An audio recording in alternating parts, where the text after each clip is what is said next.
Hello साथियों, नमस्कार। आपका स्वागत है डीएनएक्स एग्ज़ाम वॉरियर्स में। तो आज इसी सीरीज का तीसरा प्रैक्टिस सेट है जो कि 20 फरवरी की शिफ्ट थर्ड हुई थी, उसका प्रैक्टिस सेट है। मैथ का जो है उसका सलूशन हम करा रहे हैं। ये प्रैक्टिस सेट आपको लिए इसलिए इम्पोर्टेंट है क्योंकि आपको पता होना चाहिए कि प्रीवियस ईयर यानी कि पहले हमसे कैसे प्रश्न मैथ में पूछे जाते थे, तो हम कितने प्रश्नों को मैथ में हल कर सकते थे। तो ये एक मिक्स प्रैक्टिस सेट है जो एग्ज़ाम में आया हुआ है, जो 20 तारीख की तीसरी शिफ्ट है उसमें आया हुआ है। तो आप बिना देरी के इस प्रैक्टिस सेट को शुरू करिए, जिसका पहला क्वेश्चन है कि 6 दोस्त जिनकी औसत लंबाई जो है वो 144 सेंटीमीटर है और 150 सेंटीमीटर लंबाई वाला सॉरी एक लड़का समूह छोड़ देता है, तो नई औसत लंबाई ज्ञात कीजिए। जब आप ये देखिए कि 6 दोस्तों की औसत लंबाई कितनी है, 144 है और जाता कितने वाला है, 155 वाला है, 150 वाला जाता है। तो यहाँ से कितना 6 लेकर जा रहा है, कितना 6 लेकर जा रहा है और एक व्यक्ति कम हो रहा है, तो 6 लेकर जा रहा है। 6 कितने लोगों से कम करेगा वो, तो 5 लोगों के और 6 कम करेगा, क्योंकि यहाँ से 6 है तो एक लोग तो निकल लेकर जा रहा है, एक लोग यहाँ से निकल रहा है। तो अब यहाँ कितने बचे, 5 लोग बचे। अब 5 लोग बचे और जो वो 6 इनके औसत से लेके गया है, तो उस वो तो 6 पाँचों में कम होगा ना, तभी तो औसत हम निकाल पाएंगे। तो इसको हम भाग दे देते हैं। तो 6 से अगर हम भाग देंगे, इसमें यहाँ पर 5 से भाग देंगे, 5 एकम 5, यहाँ बची 1, 0 लगाई, 5 दूनी 10, 1.2, यानी कि जो औसत होगा इससे कितना 1.2 कम होगा। तो इससे घटा देते हैं तो ये निकलेगा 142.8 सेंटीमीटर। तो ये कौन सा ऑप्शन में है, हमारे ए ऑप्शन में है। तो यही हमारा आंसर होगा। आगे देखते हैं दूसरा क्वेश्चन क्या कहता है कि क्रय मूल्य और विक्रय मूल्य के बीच अंतर, जो सीपी और एसपी के बीच अंतर है वो कितना है, 264 रुपये है। और ये कितने के बराबर है, यदि लाभ प्रतिशत जो है वो 33% है। जब लाभ प्रतिशत क्या होगा, क्योंकि एसपी ज़्यादा होगा सीपी कम होगा तभी तो लाभ होगा। लाभ हो रहा है कितने, 33%, और वैसे लाभ 33% हो रहा है और वैसे कितना हो रहा है, तो 264 हो रहा है। तो 1% की वैल्यू हम निकालेंगे, इससे भाग देंगे, 11 3 33, 11 एकम 11, 11 दूनी 22, बची यहाँ पर 4, 11 चौक 44, 3 से कट गया, 3 से कट गया कितनी बार, 8 बार। तो 1% की वैल्यू 8 है, तो 100% की वैल्यू कितनी होगी, 800 होगी। जब 100% की वैल्यू 800 होगी तो उसने क्या कहा है कि तो विक्रय मूल्य ज्ञात कीजिए। तो ये तो हमारा निकल आया 100% क्या, सीपी 100% निकल आया। अब विक्रय मूल्य कितना है, 264 रुपये, इसमें और ऐड कर दो तो हमारा एसपी निकल आएगा। एसपी कितना निकलेगा, 4 6 8 2 10, तो हमारा निकलेगा 1064। तो ये हमारा ऑप्शन ए है। आगे देखते हैं तीसरा क्वेश्चन क्या कहता है, ए बी अकेले किसी काम को 20 दिन और 60 दिन में कर सकते हैं। तो एक ए है एक बी है, वो बी ए कितने 20 दिन में कर सकता है और जो बी है वो 60 दिन में कर सकता है। तो इनकी हम क्षमता निकालेंगे और टोटल वर्क हमारा क्या 60 होगा और इसकी एक क्षमता होगी, इसकी कितनी होगी, 3 क्षमता होगी। कितनी, 3 क्षमता होगी। लेकिन उसने क्या कहा है, उन्होंने एक साथ काम शुरू किया लेकिन ए ने कुछ दिनों बाद काम छोड़ दिया है और बी ने शेष काम को 12 दिनों में पूरा किया है। तो शुरुआत से कितने दिनों बाद ए ने काम छोड़ा है, तो बी ने कितने 12 दिन। अगर हम बी का 12 दिन का काम इसमें से निकाल लें, एक की क्षमता से 12 काम निकलेगा तो कितना काम टोटल बचेगा, 48 काम बचेगा। अब ये जो 48 काम है आपको पता है ये दोनों ने मिलकर किया होगा, तो इसी यही 48 काम करके ये छोड़ के जा रहा होगा। तो 48 काम ये दोनों ने मिलकर, क्योंकि 4 की क्षमता से कितने दिनों में क्या होगा, 4 से काटेंगे, 12 चौक 48, तो 12 डेज। तो हमारा कौन सा आएगा, 12 डेज आएगा, यानी कि ऑप्शन नंबर 4। आगे देखते हैं चौथा क्वेश्चन क्या कहता है। चौथा क्वेश्चन कहता है कि 4 संख्याओं का औसत जो है वो 52 है, यानी कितना है, 52 है। तो 4 संख्याओं का औसत कितना है, 52 है। तो हमारी 4 संख्याएं कितनी हुई, तो चारों संख्याएं कितनी हुई, तो 200, इसका इसमें गुणा कर देंगे, 208 आएगा। कितना, 208। यदि पहली 2 संख्याओं का औसत जो है अन्य 2 संख्याओं के औसत से 3 गुना है, हम मान लें पहली 2 संख्याओं का औसत कितना है और मतलब अंतिम 2 संख्याएं, एक तो ये पहली 2 संख्या होगी और ये होगी अंतिम 2 संख्याएं। अब इसका औसत 1 है तो इसका ये क्या है, 3 गुना है। तो उसने क्या कहा है कि पहली 2 संख्याओं का औसत, ये पहली 2 संख्याओं का औसत अन्य 2 संख्याओं के औसत से 3 गुना है, तो इसे 3 गुना हो गया तो टोटल कितना औसत हो गया, ये 4 हो गया। और ये 4 जो है 4 किसके बराबर है, 208 के बराबर। तो एक का मान कितना निकला, 52 निकला। जब एक का मान 52 निकला तो पहली 2 संख्याएं, पहली 3 संख्याएं जो है, मतलब सॉरी, पहली जो 2 संख्याएं हैं उनका योग कितना होगा, इसमें 3 का गुणा कर देंगे अगर हम, तो 3 दूनी 6 और 5 दियो 15। तो पहली जो 2 संख्याएं होंगी वे कितनी होंगी, 156 होंगी। और हमसे क्या पूछा है कि पहली 2 संख्याओं का योग ही पूछा है, तो कौन सा होगा, ऑप्शन नंबर ए होगा। 5वां क्वेश्चन क्या कहता है, एक कुर्सी का अंकित मूल्य कितना है, 5000 रुपये है। कितना, 5000 रुपये है। 10% की छूट, 10% और X% की 2 क्रमिक छूट के बाद कुर्सी का मूल्य कितना हो जाता है, 3150 रुपये हो जाता है। तो X का मान यानी कि बाद में जो छूट दी गई है वो क्या है, तो पहले हम छूट कम कर लेते हैं, कितनी, 10% कम की। तो 10% इसकी कितनी होगी, 0 से 0 का ये 500। तो 5000 में 500 कम हुई तो कितने बचे, 4500 रुपये बचे। अब वह टोटल रुपए, मतलब कुर्सी को जो बेच रहा है कितने बेच रहा है, तो 3100,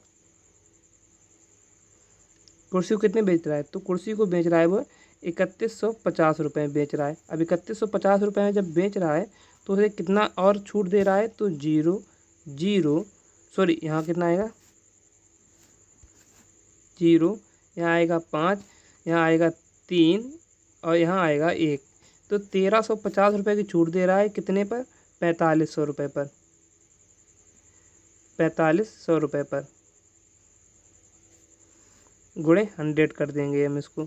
इससे ये कट गया 00 से 00 और 45 से ये कटेगा 3 बार और 1 0 जो, तो हमारा कितना आएगा, 30% आएगा। कितना, 30% हमारी वैल्यू आएगी। आगे देखते हैं 6वां क्वेश्चन क्या कहता है। 6वां क्वेश्चन सिंप्लीफिकेशन से, किसी सिंप्लीफिकेशन से। इधर देखिए 880 में प्लस 41 यानी कि 880 प्लस 41 में भाग 14 गुणे 84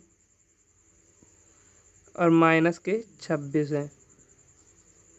अब इसको यहाँ से काट लीजिए, 14 छंग 84 कितनी बार गया, 6 बार गया है।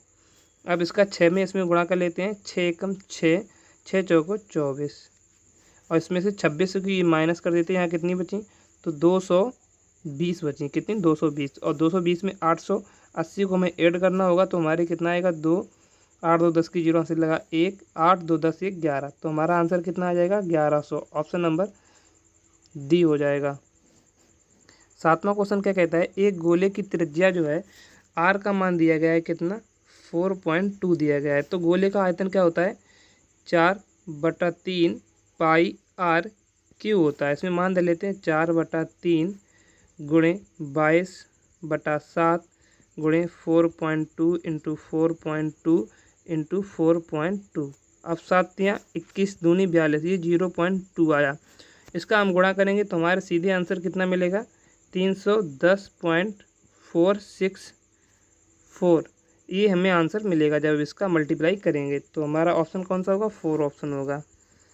8वां क्वेश्चन क्या कहता है, एक वस्तु का अंकित मूल्य कितना है, तो 28,500 है और इसके विक्रय मूल्य कितना है। अंकित मूल्य तो इतना है मार्केट प्राइस, और विक्रय मूल्य बेचा उसने कितने पर है, तो 1, 5, 6, 7, 5 इतने में बेचा, यानी कि 15,675 रुपये बेचा। उसने छूट कितना दिया, कितने प्रतिशत छूट दी है, तो इसको निकाल लेते हैं।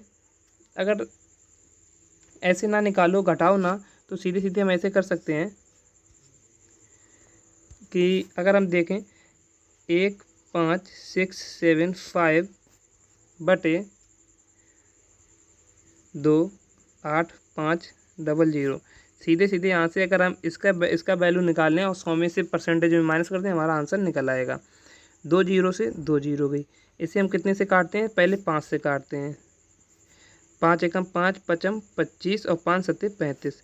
ये काटा 5 3 15, 5 एकम 5 बची 1, फिर यहाँ बचा 5 3 15 और पचम 25। कितना बचा, पचम 25।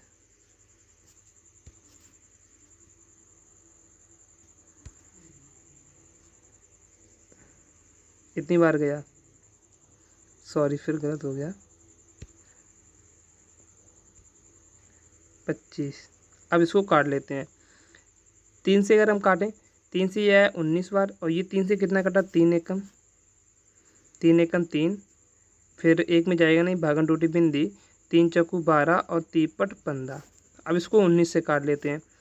19 एकम 19, 19 तो 38, 19 तो 15, 19 को 75, 19 पन्ना 95, यानी कि 19 पन्ना 95, 95। यहाँ से कितना आया, 14 में से 5 गई 9, फिर आया 19 पन्ना 95। तो हमारा ये 55%, ये जो वैल्यू दी गई है ये वैल्यू 55% के बराबर है। तो जब ये वैल्यू 55% बराबर है तो 100 में से इसको माइनस करेंगे तो कितनी, तो 45% से छूट मिली होगी, तभी तो 55% के बराबर निकली। तो हमारा ऑप्शन कौन सा होगा, तीसरा होगा। 9वां क्वेश्चन है, मूवी टिकट की कीमत जो है वो 100 से 118 हो गई, कितनी, 118 हो गई। पहले सवाल पढ़िए कि मूवी टिकट की कीमत जो है वो 18% की बढ़ोतरी की गई। टिकट की कीमत बढ़ने से दर्शकों की संख्या में 25% की कमी आई, तो राजस्व पर क्या असर पड़ेगा। तो सबसे पहले जो 100 थी टिकट कीमत, 18% बढ़ गई, 118 हो गई।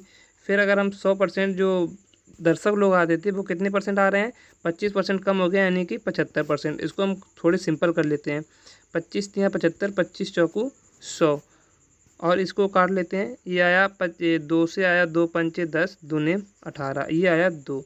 तो इसका इसमें गुणा करेंगे, ये आएगा 200, और इसका गुणा करेंगे 9 तिया 27 की 7, हासिल लगा 2, 5 15 और 2 17, 177। इसमें से ये कितना कम हो गया, तो ये 23 कम हो गया। 23 की हमें छूट मिल रही है कितने पर, मतलब 23 की में घाटा हो रहा है, कमी हो रही है 23 की कितने पर, 200 पर।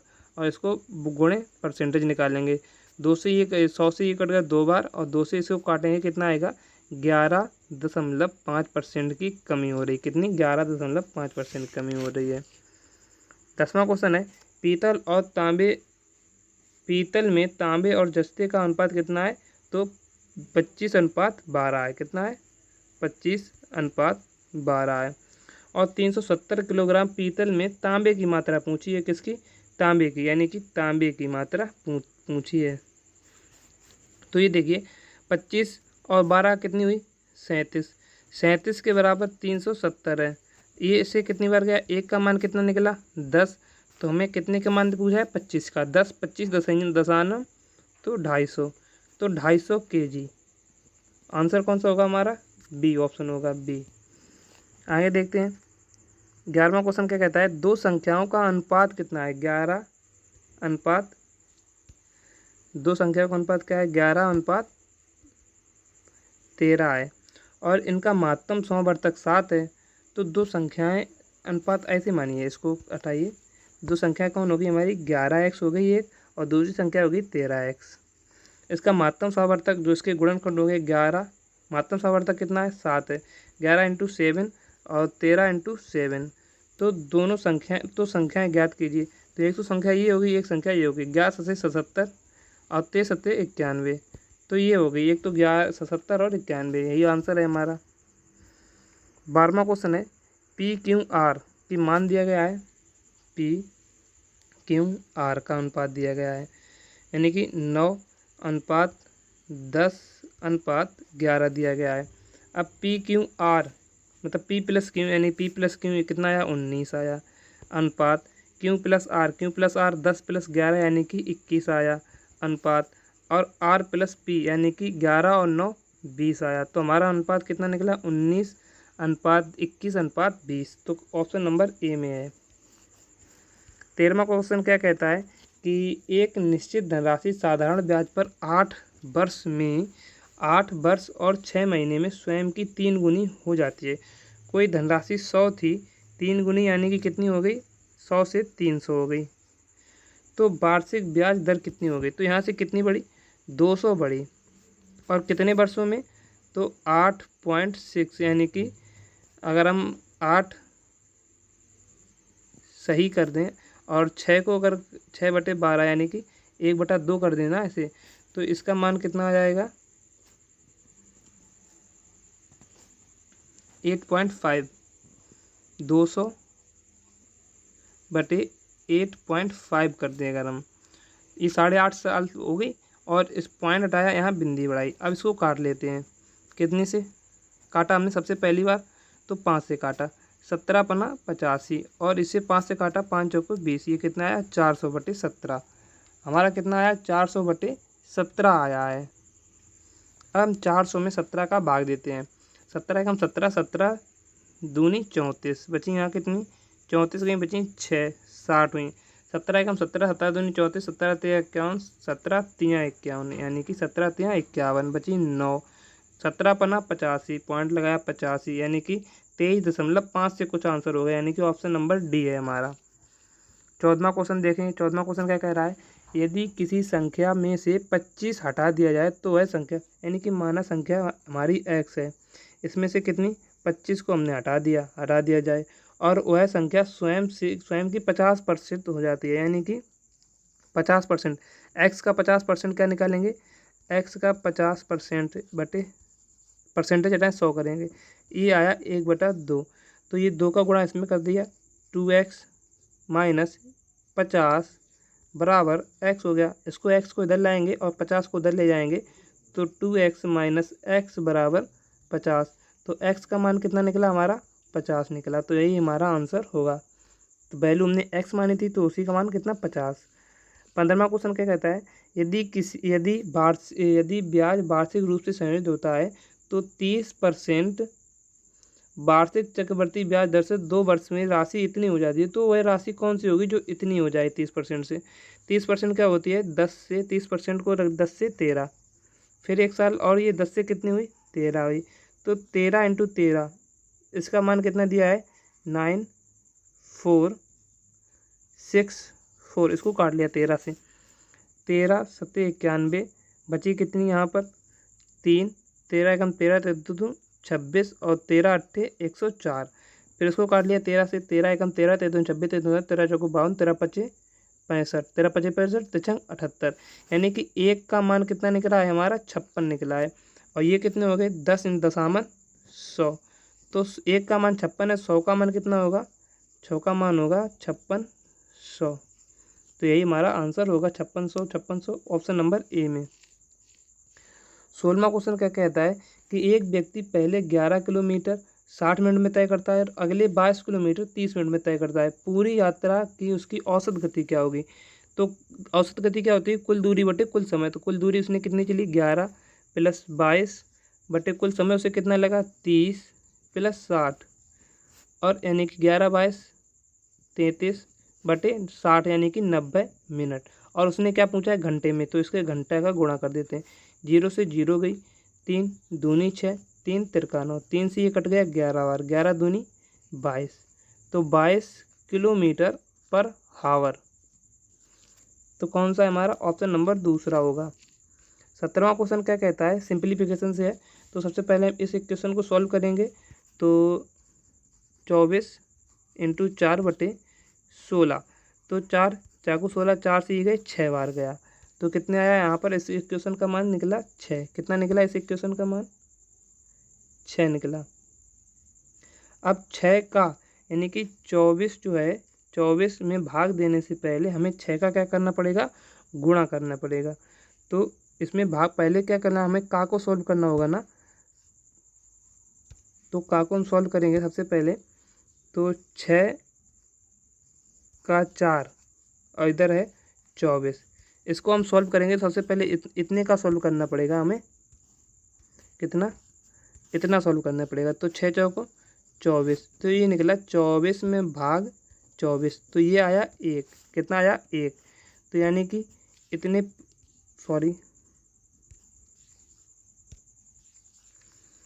पूरे का मान कितना निकला, इतने पूरे का मान निकला 1, और 1 का गुणा 90 में करते तो हमारा आंसर क्या आ जाएगा 19, हमारा आंसर आ जाएगा। 18वां क्वेश्चन क्या कहता है कि सिंप्लीफिकेशन से ये भी है 16 + 9 4 13 - 13 + गुणा है ना इंटू 14 बटे 50 - 12 12 24, इसमें से हम 13 को कॉमन ले लेते, अगर 13 को कॉमन ले लिया, ये 16 में से 14 माइनस हो गए, और ये आप बचे 50 में से 24 गई, कितनी बची 26 बची, ऊपर कितना बचा हमारा, तो 16 में से 14 गई 13, सॉरी 16 में से 14 गई बची 2, यानी कि 13 इंटू 2 बटे 26। तो ये भी 26, ये भी 26, 26 से 26 गया तो कितना आया, 1 आया। हमारा आंसर क्या होगा, ए होगा हमारा आंसर। 19वां क्वेश्चन क्या कहता है, यदि 18 पुरुष मिलकर 18 पुरुष मिलकर 13 दिन में किसी काम को कर सकते हैं तो 54 पुरुष मिलकर उसी काम को कितने दिन में करेंगे। तो 54 पुरुष मिलकर उसी काम को कितने दिन में करेंगे। तो एक्स, इससे ये गया कितनी बार, 18 में 18, 18 36, 18 54। तो एक्स बराबर क्या निकलेगा, तो 13/3 डे में। तो यही 13/3 यही हमारा आंसर हो जाएगा। 20वां क्वेश्चन है, यदि एक टेबल का विक्रय मूल्य जो है, विक्रय मूल्य का 25% हो, टेबल का विक्रय मूल्य क्रय मूल्य का 25%, हम मान लेते CP और SP। CP हमारा कितना हो गया 100, और जो SP है क्रय मूल्य का 25%, यानी कि कितना है 25 है। तो उसे हानि प्रतिशत कितनी हुई, तो उसे कितने की 75 की हानि हो रही, कितने पर होगी, CP पर, गुणे 100। तो 100 से 100 गया तो हमारा कितना आया 75 आया। तो 75% की उसे हानि होगी। तो कौन सा ऑप्शन, नंबर डी। तो आज के जो 20 क्वेश्चंस थे उनका रिवीजन यहीं पर समाप्त होता है, और इसी तरह से आप अपनी तैयारी को मजबूत करिए। मिलते हैं कल एक नेक्स्ट वीडियो में, तब तक के लिए जय हिंद जय भारत।